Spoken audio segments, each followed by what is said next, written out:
ప్రతి ఒక్కరిలో కూడా ఈ యొక్క అవేర్నెస్ క్రియేట్ చేయడం అనేది బాధ్యత తీసుకుంటాం అనేది. అంటే కేవలం నాకు వ్యసనం లేదు, మీకు వ్యసనం లేకపోవచ్చు, కానీ ఈ బాధ్యత నేను కూడా తీసుకుంటాను అనేది ముఖ్యంగా ప్రతిజ్ఞ మాటని. ఎందుకంటే ఈ రోజుల్లో మనం చూస్తున్నాము ఎలాంటి పరిస్థితి ఏర్పడింది అంటే, వాస్తవానికి భారత ఖండము అంటే చాలా గొప్ప ఖండము, ఇప్పటికీ కూడా ఎంతో పుణ్యభూమిగా దీన్ని చెప్తూ ఉంటారు. అంతేకాకుండా ఇప్పుడున్న పరిస్థితి ప్రకారంగా ఎక్కువ యూత్ ఉన్నటువంటి దేశం ఏది అంటే భారతదేశం. ఎక్కడ యువకులు ఎక్కువగా ఉంటారో ఆ యువ శక్తితోనే ఈ భారతదేశము ఇంకా డెవలప్మెంట్, ఆ యూత్ శక్తితోనే డెవలప్మెంట్ బాగుంటుందన్నమాట.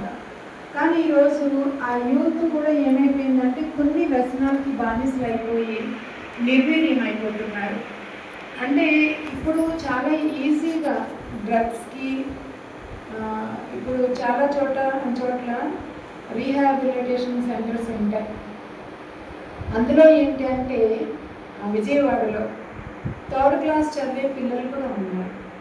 అంటే వ్యసనాలకి బానిసలు అయిపోయిన వాళ్ళని మళ్ళీ సెట్ చేయడం కోసం ఉండే సెంటర్స్ మాట.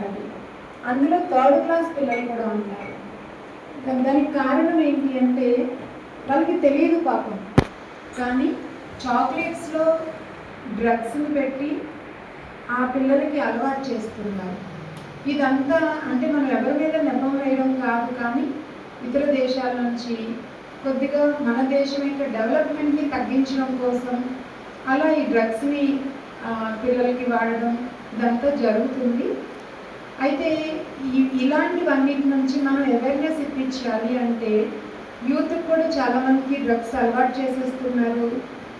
మొన్న నేను ఒక కాలేజ్లో అడగడానికి వెళ్తే వాళ్ళు చెప్తున్నారు మాకు చాలా అవసరం, చాలామంది పిల్లలు అలాగే ఉన్నారు.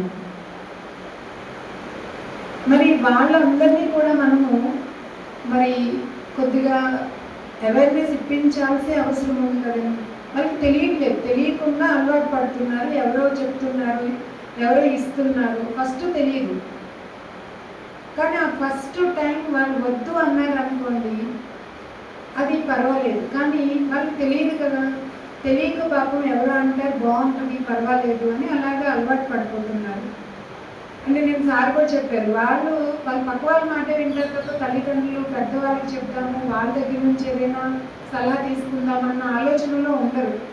వాళ్ళు వాళ్ళ రేంజ్లోనే ఆలోచిస్తూ ఉంటారు.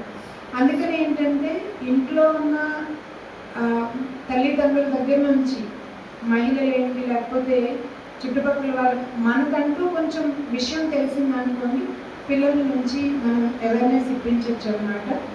అందుకోసం అనేసి ఈ కార్యక్రమాన్ని ఏర్పాటు చేయడం జరుగుతుందన్నమాట. ప్రతి చోట కూడా చేయాలనేది మేము ఇది పెట్టుకున్నాము. అయితే ఇందులో మీరందరూ కూడా మాకు సహకారం కలిగిస్తారనేసి, ఎందుకంటే మీరు అనుకోవచ్చు మా వాళ్ళు ఎవరు అలా ఉండరండి, మేము బాగానే ఉంటాము అని అనుకోవచ్చు, కానీ మన సమాజం ఎలా ఉంది అనేది తెలిస్తే వాళ్ళు కొంచెం సమాజానికి సహాయం చేయగలుగుతారు అన్నమాట.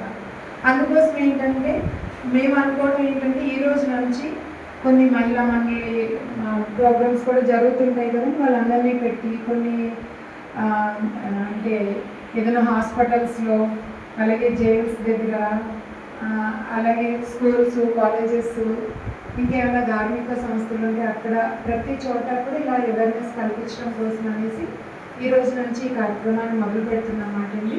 అయితే ఈ కార్యక్రమాన్ని మొదలుపెట్టే ముందు అంటే ఈ కార్యక్రమంలో ప్రాజెక్ట్ ఎలా జరుగుతుందని చెప్పే ముందు ఒక్క నిమిషం ఆ పరమేశ్వరుని ఆహ్వానించి ఆయన్ని స్మరణ చేసి జ్యోతి ప్రజ్వలనతో ఈ కార్యక్రమాన్ని మొదలుపెట్టుకుందాము.